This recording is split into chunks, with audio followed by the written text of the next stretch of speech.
जय हिंद साथियों, पुनः ऑनलाइन क्लास में हम कल के वीडियो के आगे प्रश्नों को लेकर के उपस्थित हैं। कल के प्रश्न हम लोग देख चुके थे। निम्नलिखित में से कौन सा मार्क्सवादी विचारधारा का आलोचक नहीं है?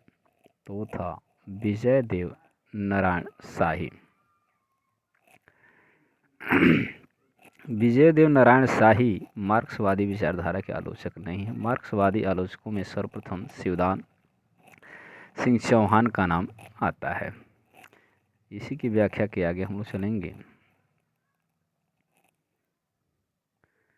आता है, इनके प्रमुख आलोचना ग्रंथ हैं प्रगतिवाद 1946, साहित्य की परख 1948, आलोचना के मान 1958, साहित्य की समस्याएं और साहित्यानुशीलन। सर्वविख्यात मार्क्सवादी आलोचक रामविलास शर्मा हैं। उनकी आलोचना ग्रंथ हैं प्रगति और परंपरा 1948, प्रगतिशील साहित्य की समस्याएं 1954, आस्था और सौंदर्य 1961 आदि। इस वर्ग के अन्य उल्लेखनीय आलोचक हैं अमृत राय, नई समीक्षा, नामवर सिंह, इतिहास और आलोचना, आधुनिक साहित्य की प्रवृत्तियां।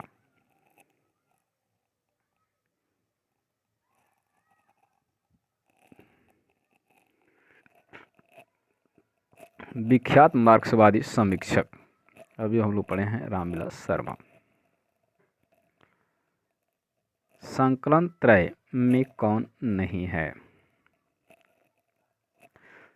कौन नहीं है? तो वस्तु नहीं है।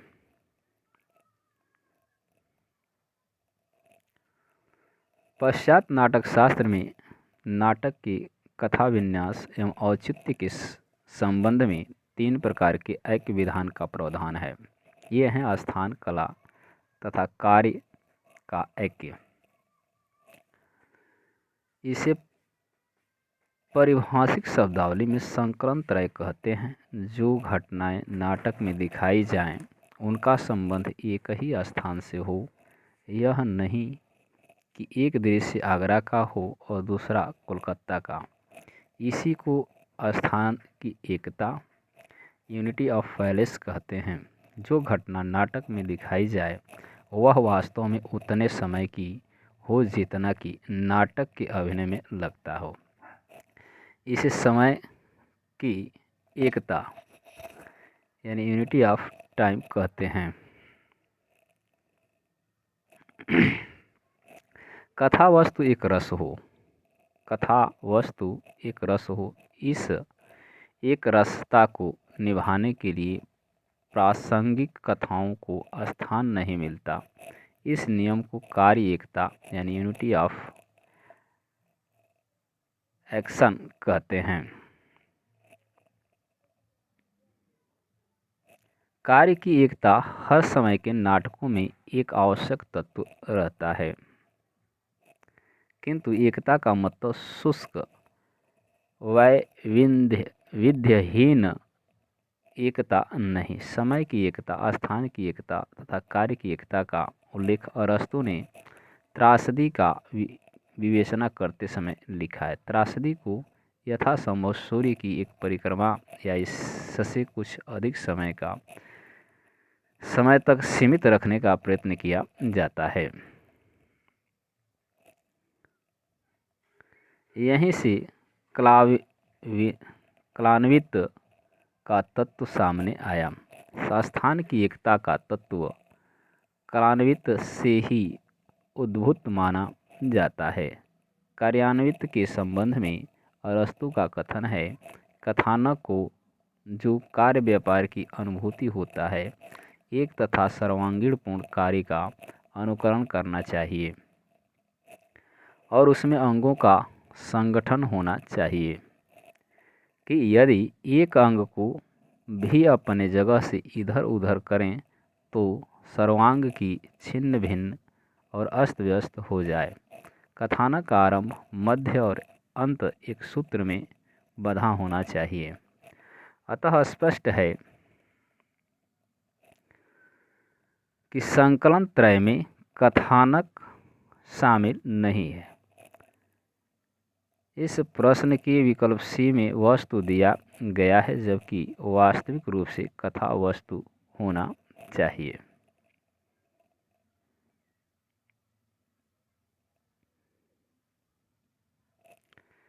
त्रय संकलन के अंतर्गत कौन सा तत्व सम्मिलित नहीं है? तो वह है गीत। इनमें से त्रय संकलन में किसकी गणना नहीं है? तो वह है प्रभाव संकलन।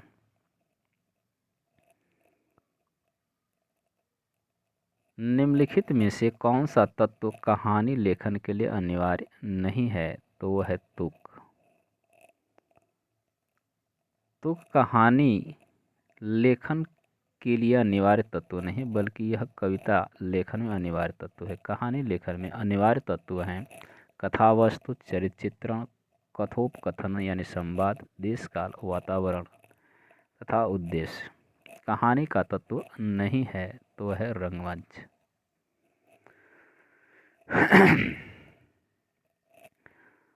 समाचार पत्र के समय समाचार पत्र के पहले पृष्ठ के सबसे महत्वपूर्ण समाचार को क्या कहा जाता है? तो लीड कहा जाता है। समाचार पत्र के पहले पृष्ठ के सबसे महत्वपूर्ण समाचार को लीड कहते हैं। पुस्तकों के प्रारंभिक पृष्ठ पर आमुख लिखा जाता है। विज्ञापन के संबंध में क्या नैतिक है? शर्त को छोटे टाइप में छापना या भ्रामक चित्र बनाना क्या नैतिक है? पूछ रहा है। भ्रामक दिया है और यहाँ दिया है आधी अधूरी जानकारी, सही जानकारी। तो यहाँ होना चाहिए सही जानकारी। विज्ञापन के संबंध में सही जानकारी देना ही नैतिकता है, जिससे उपभोक्ता सही उत्पादों को क्रय कर सके। अन्य विकल्पों में अनैतिकता प्रदर्शित है।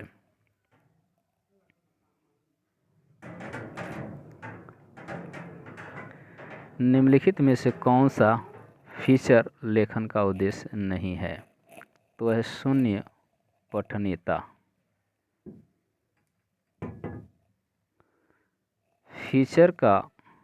फीचर लेखन का उद्देश्य मनोरंजन, ज्ञानवर्धन, मार्गदर्शन होता है। शून्य पठनीयता इसमें शामिल नहीं है। फीचर के विषय में कौन सा कथन सही नहीं है? यहाँ आपका दिया है, देख लेते हैं। प्रश्न ऊपर कौन फीचर के विषय में कौन सा कथन सही नहीं है?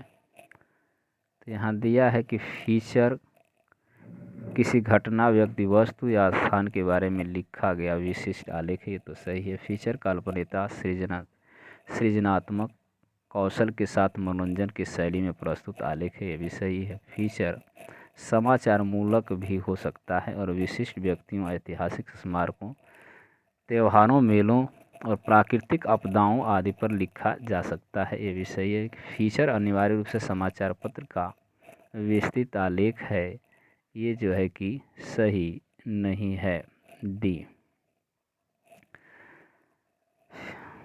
दे रहा है कि विकल्प डी का कथन फीचर के विषय के बारे में सही नहीं है। फीचर लोगों को रुचिकर लगने वाला एक ऐसा कथानक लेख है जो हाल ही की समाचारों से जुड़ा नहीं होता, बल्कि विशेष लोग, घटना, स्थान आदि पर केंद्रित होता है। शेष सभी विकल्प फीचर के संदर्भ में सही हैं।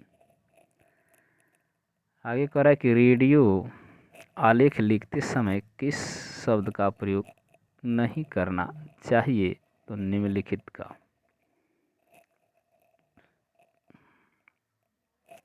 रेडियो संचार का श्रव्य माध्यम है, अतः रेडियो आलेख लिखते समय निम्नलिखित का प्रयोग नहीं करना चाहिए। यह मुद्रण तकनीकी में प्रयुक्त होने वाला शब्द है। शेष रेडियो आलेख लिखते समय प्रयोग करना चाहिए, यानी शेष में बातचीत है, था।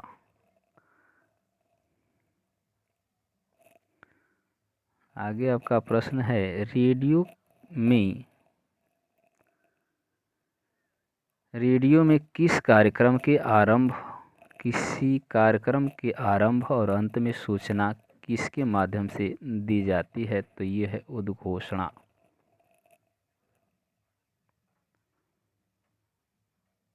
रेडियो में किसी कार्यक्रम के आरंभ और अंत की सूचना उद्घोषणा के माध्यम से दी जाती है। उद्घोषणा करने वाले को उद्घोषक कहा जाता है। दिया है डॉक्यूमेंट्री के लिए तैयार किए जाने वाले आलेख में क्या प्रधान होता है? तो होता है तथ्य।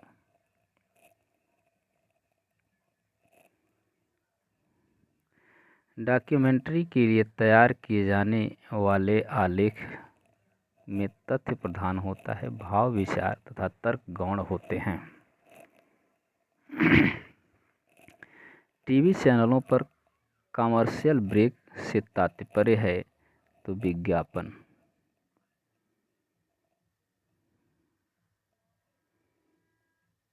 विभिन्न कंपनियां अपने उत्पाद को बिक रहे हैं तो श्रव्य दृश्य संचार के माध्यम से उपभोक्ताओं तक पहुंचती हैं, जो कार्यक्रम के प्रसारण के मध्य में कुछ समय के लिए प्रसारित किए जाते हैं। टेलीविज़न पटकथा की दृश्यांकन में दृश्य प्रबंध की तकनीकी व्यवस्था कौन करता है? तो ये करता है अभिकल्पकार। टेलीविज़न पटकथा के दृश्यांकन में दृश्य प्रबंध की तकनीकी व्यवस्था अभिकल्पकार करता है। टेलीविज़न लेखन के दृश्यांकन में किसकी भूमिका नहीं होती? तो इसमें नहीं होती है निर्माता की। टेलीविज़न लेखन के दृश्यांकन में निर्माता की भूमिका नहीं होती। अन्य सभी निर्देशक, कलाकार, कैमरामैन टेलीविज़न लेखन के दृश्यांकन में भूमिका निभाते हैं।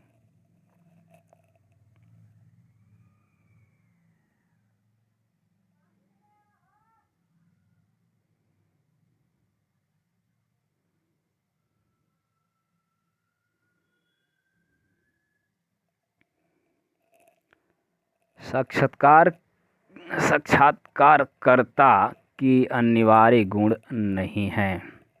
तो सुंदरता अनिवार्य गुण नहीं है। मृदुभाषिता, स्पष्टवादिता, तार्किकता होनी चाहिए।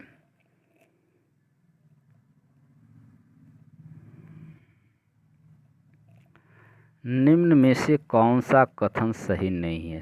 साक्षात्कार समाचार पाने का महत्वपूर्ण माध्यम है। साक्षात्कार सूचना लेने का प्रमाणिक माध्यम नहीं है। तो नहीं लग गया है तो नहीं के लिए नहीं होगा, यानी बी विकल्प। बाकी सब सही हैं। साक्षात्कार सूचना लेने का विशिष्ट माध्यम है। साक्षात्कार आज की पत्रकारिता का महत्वपूर्ण ज़रूरत है।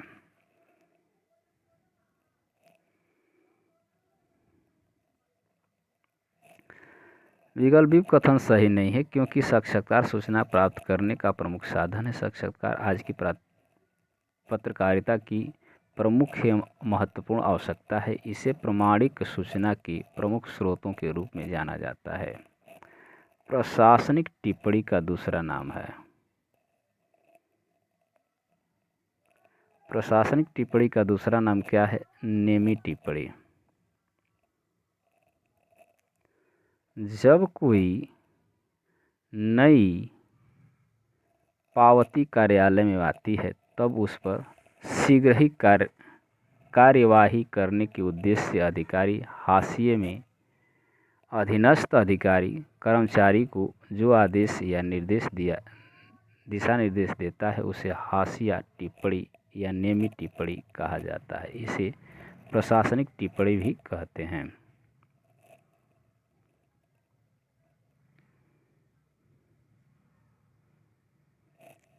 प्रयोजनमूलक हिंदी की विशेषता नहीं है तो अलंकारिकता।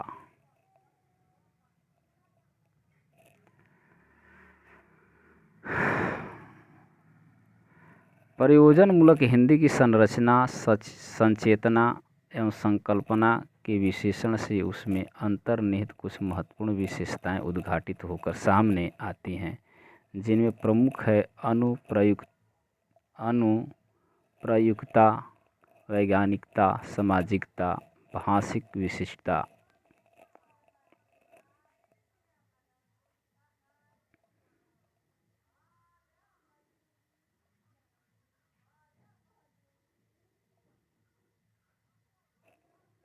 लिसेंस का क्या अर्थ है? तो लिसेंस का अर्थ है अनुज्ञप्ति।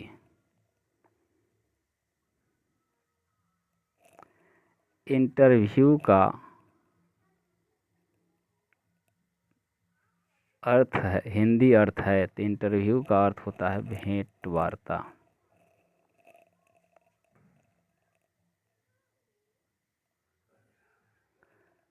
सरकारी कामकाज में किसी विस्तृत विवरण, विस्तृत आख्या, वक्तव्य, प्रतिवेदन, पत्र व्यवहार आदि के तथ्यों एवं निर्देशों की सुनियोजित संयोजन तथा प्रभावपूर्ण संक्षिप्त संकलन को क्या कहते हैं? तो संक्षेपण कहते हैं।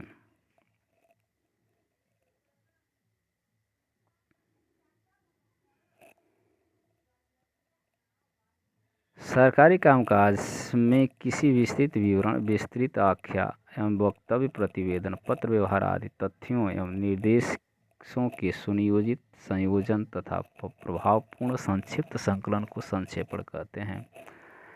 पल्लवन संक्षेपण का ठीक विपरीत प्रकृति वाला है। किसी सुगठित एवं गुम्फित विचार अथवा भाव को विस्तृत को हम पल्लवन कहते हैं।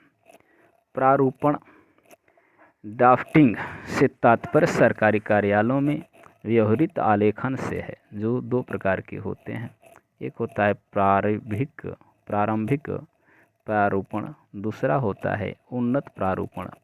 प्रतिवेदन एक प्रकार का ज्ञापन होता है जो किसी घटना अथवा आयोजन के संबंध में लिखित विवरण प्रस्तुत करता है। प्रतिवेदन का अंग्रेजी अर्थ होता है रिपोर्ट।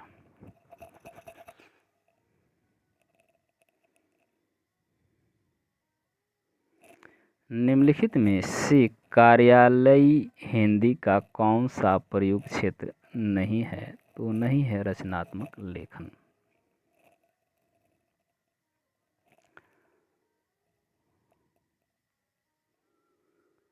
रचनात्मक लेखन कार्यालयी हिंदी का प्रयोग क्षेत्र नहीं। अनुवाद, प्रतिवेदन, संक्षेपण कार्यालयी हिंदी के प्रयोग क्षेत्र हैं। गुप्त संदेश, जिसे द्रुत डाक द्वारा तत्काल भेजने का आदेश होता है, उसे क्या कहते हैं?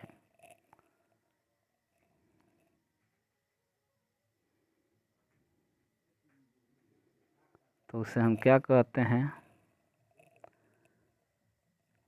गुप्त है, तार है, निविदा है, सेविंग ग्राम है, प्रेस विज्ञप्ति है, तो इसमें आपका सी विकल्प होगा, सेविंग ग्राम। गुप्त संदेश जिसे द्रुत डाक द्वारा तत्काल भेजने का आदेश होता है, उसे हम सेविंग ग्राम कहते हैं। साहित्य,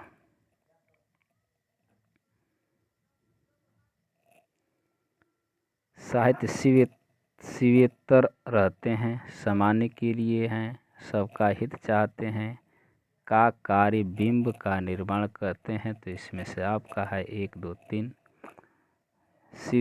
शिवेतर रहते हैं यानी 1, 2, 3 ये तीनों सही हैं। बी विकल्प दिया है।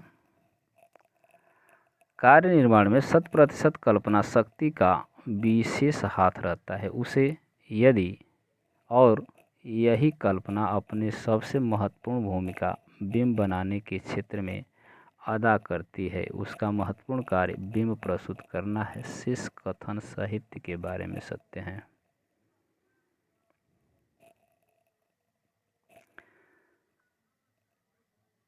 खुदेड़ गीत है, तो यह है विरह गीत है। खुदेड़ गीत विरह गीत है। वियोग, श्रृंगार या करुण रस से संबंधित जिन गीतों का घसियारियों ने सबसे अधिक सृजन किया है। उन्हें प्रियजनों के वियोग में गाए जाने वाले गीतों को गढ़वाली बोली में खुदेड़ गीत की संज्ञा से अभिहित किया जाता है। निम्नलिखित में से कौन सा आंचलिक कथाकार उत्तराखंड से नहीं है? तो वे नहीं हैं वेदराही, बाकी सब उत्तराखंड से हैं। वेदराही हिंदी और डोंगरी के महत्वपूर्ण साहित्यकार, फिल्म निर्देशक और पटकथा लेखक के रूप में विख्यात हैं। इनका जन्म 22 मई 1933 में जम्मू कश्मीर में हुआ था। इन्होंने दरार, काली घाटी, पवित्र पापी, पहचान, कठपुतली जैसी लोकप्रिय हिंदी फीचर फिल्मों का लेखन व निर्देशन किया तथा कथा सागर, मीराबाई, रिश्ते, चित्रकथाएं जैसी दूरदर्शन धारावाहिकों का लेखन निर्देशन भी किया। शेष उत्तराखंड की आंचलिक कथाकार हैं।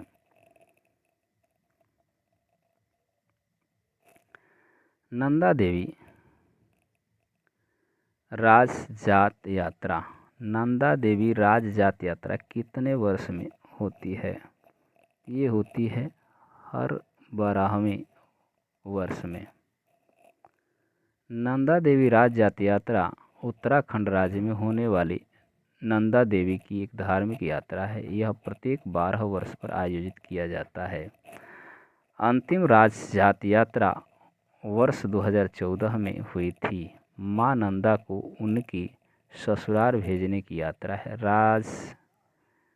राजजात मां नंदा को भगवान शिव की पत्नी माना जाता है और कैलाश यानी हिमालय भगवान शिव का निवास है। कुमायूनी कवि गुमानी का जन्म स्थान कहाँ है? तो है काशीपुर। कुमायूनी कवि गुमानी का जन्म 10 मार्च 1790 को काशीपुर में हुआ था। इनके पैतृक निवास स्थान ग्राम उपराड़ा यानी गंगोलीहाट, पिथौरागढ़ था। इनका मूल नाम लोकनाथ पंत था। कहते हैं कि काशीपुर के महाराजा गुमान सिंह की सभा में राजकवि रहने के कारण इनका नाम लोकरत्न गुमानी पड़ा और कालांतर में ये इसी नाम से प्रसिद्ध हुए। मधुकोश काव्य संग्रह के रचनाकार हैं। तो ये हैं पार्थसारथी डबराल। मधुकोश काव्य संग्रह के रचनाकार पार्थसारथी डबराल हैं, जिनका जन्म 1936 में पौड़ी गढ़वाल उत्तराखंड में हुआ था। नानी मरी दादी की इनकी हास्य व्यंग्यपरक रचनाओं का संग्रह है। पृथ्वी धरती से पृथ्वी इनका चर्चित खंड काव्य है।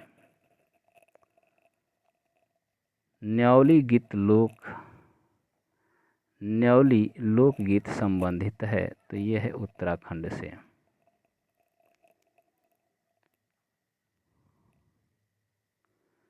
न्यौली उत्तराखंड का लोकगीत है। ऐसे गीतों को वनों की गीत कहना उपयुक्त होगा, क्योंकि गीत जंगलों में प्रायः स्त्री पुरुषों द्वारा गाए जाते हैं। ये न्यौली गीत प्रेम परक गीत होते हैं। पुरुष गायक इन गीतों को न्यौली और स्त्रियां गायिका अपने गीत में न्यौला या न्यौल्या शब्द का संबोधन रूप में पुनरावृत्त करती हैं। तो आज के लिए बस इतना ही। पुनः इसके आगे वीडियो को लेकर के अगली वीडियो में पहुँचना, तब तक धन्यवाद। वीडियो को लाइक, शेयर एवं चैनल को सब्सक्राइब करें।